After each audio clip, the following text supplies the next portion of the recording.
emmené leur bagage culinaire, ils ont emmené toute une culture.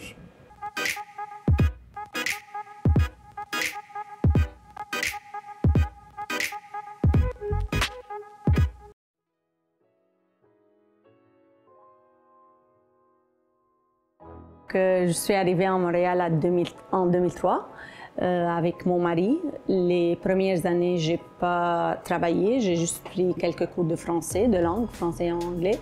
Et après, j'ai décidé d'importer du produit artisanal de la Syrie, de ma ville natale, d'Alep. Donc, j'ai démarré mon entreprise Adéco Import et je me suis spécialisée à l'importation du savon d'Alep. Le savon qui est créé à Alep, dans la ville d'Alep, dans des savonneries artisanaux. Mon but, c'est vraiment faire découvrir un produit millénaire aux Canadiens. Donc, quand j'ai retourné en Syrie, j'ai contacté plusieurs savonneries artisanaux et j'ai choisi mon propre savon avec ma propre marque. Et j'ai décidé de lancer dans ce projet-là parce que je voudrais faire connaître ce produit à tous les Canadiens. Et je voudrais garder toujours un lien entre moi et mon pays, entre moi et la Syrie. Donc, à travers ce projet, à travers cette entreprise, j'ai toujours retourné en Syrie. J'ai toujours eu une relation avec mes fournisseurs. Et durant la guerre, il y avait des problèmes en Syrie, donc je suis arrêtée. Je refusais d'importer du savon d'Alep qui est fabriqué ailleurs en Syrie. C'est une question pour moi d'identité. C'est une question d'attachement. Donc j'ai arrêté complètement d'importer et j'ai recommencé à nouveau une fois les savonneries ils étaient capables de produire à nouveau. Donc pour moi, c'est pas seulement une entreprise, c'est un produit qui compte beaucoup pour moi. Ça porte le nom de la ville d'Alep, donc je continue d'encourager les gens qui ont décidé de ne pas quitter la Syrie, les gens qui ont décidé de continuer malgré tout ce qui se passe et de travailler. Oui, en effet, durant la guerre, le Canada exige des lois contre l'importation. Même en Syrie, tout était rendu très cher. Les ingrédients essentiels tels que l'huile d'olive et l'huile de baie de laurier sont rendus énormément chers. Donc le produit, à un moment donné, il était pas possible de le produire. Mais une fois que la vie normale a recommencé à nouveau, les artisanaux, ils étaient capables de reproduire à nouveau. Donc ça m'a pris un petit peu de temps, de ralentissement dans tous mes projets, mais j'ai recommencé à nouveau avec un gros container au complet. Je suis une femme canadienne d'origine syrienne. J'ai toujours un attachement avec mon peuple, mon pays, les gens qui sont là et les gens qui ont resté en Syrie. Donc, quand j'ai rencontré Mme Josette Codier qui a eu l'idée de cette entreprise-là, j'ai tombé en amour. C'était juste que j'ai toute la connexion. Je peux rencontrer des femmes, j'ai un beau réseau. Donc, je connais beaucoup des femmes syriennes qui viennent d'installer ici à Montréal et qui n'ont pas trouvé de l'emploi. À travers mes heures de bénévolat dans plusieurs organismes, j'ai eu la chance de les rencontrer face à face et j'ai touché à ce besoin-là, l'emploi. Et la nourriture, c'est notre spécialité. C'est un pays, la Syrie, c'est quand même un pays très riche au niveau de sa culture culinaire. Donc, j'ai démarré l'entreprise il y a 3 ans, en 2017, avec Mme Josette Gauthier. C'est une entreprise d'économie sociale d'abord et c'est un service traiteur. Donc, notre but, c'est vraiment de créer de l'emploi à ces femmes-là qui viennent d'installer à Montréal. Durant la guerre, ils étaient obligés de quitter leur pays. Donc, elles viennent d'installer à Montréal, mais elles ont de la difficulté à trouver un emploi. Et la nourriture et le talent culinaire, ça fait partie de leur quotidien. Comment je peux dire, on a toujours un attachement, on a toujours, quand on voit quelqu'un qui est syrien, la langue nous réunit ensemble, la culture nous réunit ensemble, les beaux souvenirs nous réunissent ensemble. Donc, La nourriture même, on est toujours au milieu de la table, même si on ne se connaît pas, mais on partage la même nourriture, on partage la même langue, donc on a toujours des belles histoires qu'on partage de notre pays.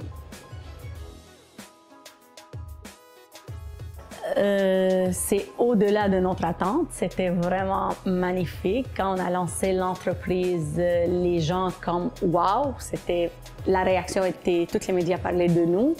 Les gens sont ouverts, les gens sont comme... on a assez entendu des mauvaises nouvelles et des noms de réfugiés, des noms des nouveaux arrivants, tout est pessimiste. Donc, toute la réaction des médias, elle parle de la guerre, de choses qui sont négatives. Donc, un projet qui est né à cause de la guerre, c'était comme une magnifique idée qui a vraiment eu une bonne réaction. Les gens comme « wow », les réfugiés qui sont là, qu'on les a vus dans l'aéroport, hein, ils ont eu maintenant un beau projet. Donc c'était quand même une très bonne réaction.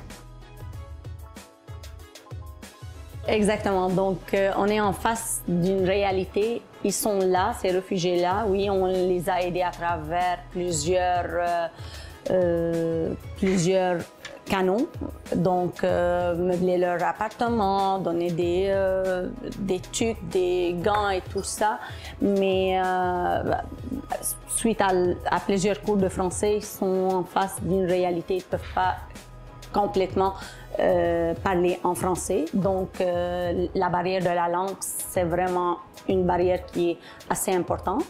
Donc, pour cette raison, l'idée de Filles Fatouches, elle était bonne. On a trouvé un emploi qui répond à leurs besoins et en plus, un emploi qui est amusant. On est content. On vient au travail parce qu'on est content de travailler avec cette équipe-là, parce que tout le monde est là. Tout le monde, les femmes partagent leur histoire, partagent leur vie personnelle, partagent des souvenirs. Donc, c'est un emploi qui est intéressant pour ces femmes-là. Et pour les gens d'ici, ça fait partie du découvrir la culture syrienne. Donc, ça fait partie de la richesse de notre pays. Qu'est-ce qu'ils ont emmené les réfugiés avec eux? Ils ont emmené leur bagage culinaire, ils ont emmené toute une culture. La barrière de la langue est très, très importante. La reconnaissance au niveau de leur diplôme. À certains âges, même s'ils ont déménagé, même s'ils étaient obligés de quitter, c'est pas très facile de retourner en arrière et de recommencer du zéro les études. Donc, pour eux, choisir un emploi qui leur donne de l'indépendance, que leur donne comme l'existence dans ce pays-là, ça suffit. Ils n'ont pas le but de retourner au niveau des études en tant que comptable, en tant qu'avocat. Ils veulent juste que l'avenir pour leur enfant et ils veulent trouver un emploi qui est satisfaisant et qui répond à leurs besoins. Il y a certaines femmes, la seule chose qu'on a réalisée, on leur donne l'expérience du travail. Grâce à cette expérience-là, elles peuvent travailler un travail ailleurs. Donc, certaines femmes, elles ont besoin des heures fixes, elles ont besoin du temps plein. Elles trouvent de l'emploi très proche de eux grâce à notre CV, à leur expérience dans notre entreprise. Elles étaient capables de trouver un bon emploi. Certaines femmes, c'est tout ce qu'ils veulent, c'est de l'emploi à temps partiel avec l'équipe des Filles Fatouches. Elles sont si contentes qu'elles ne veulent pas quitter, elles ne veulent pas travailler ailleurs. Il y a une femme qui a travaillé avec nous 1 an et demi et suite à cette expérience de travail, elle est maintenant responsable dans une garderie. Donc, elle est le chef dans cette garderie-là. Il y a une autre femme encore qui a travaillé avec nous. Grâce à nos connexions, elle a trouvé un emploi au centre-ville de Montréal dans une épicerie. Donc, il y a une femme qui a commencé avec nous. Elle a eu l'idée de retourner au travail. Donc, on l'attend toujours peut-être pour être une bondeuse avec nous après, mais elle a continué elle a retourné aux études. Quand on a démarré l'entreprise, c'était seulement un service traiteur. J'ai eu l'idée de lancer des épices. On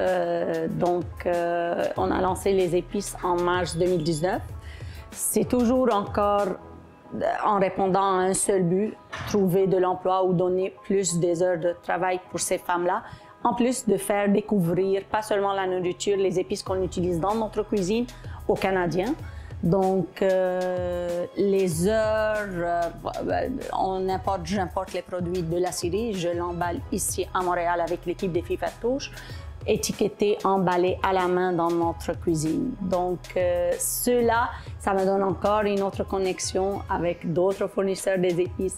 Donc, j'ai toujours ce lien de connexion à travers Adéco Import ou bien à travers les filles Fatouche avec mon pays et les fournisseurs et les gens qui travaillent là-bas.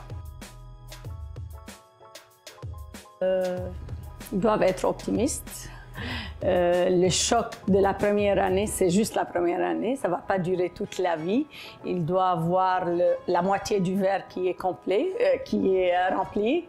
Donc, ça fait partie de l'intégration. Si je suis trop sombre, si mes pensées sont toujours qu'est-ce que j'étais et qu'est-ce que j'ai laissé en arrière de moi, je ne veux pas avancer. Si je mets un but devant moi, ça va m'aider à me pousser et à s'avancer pour aller réaliser mon but.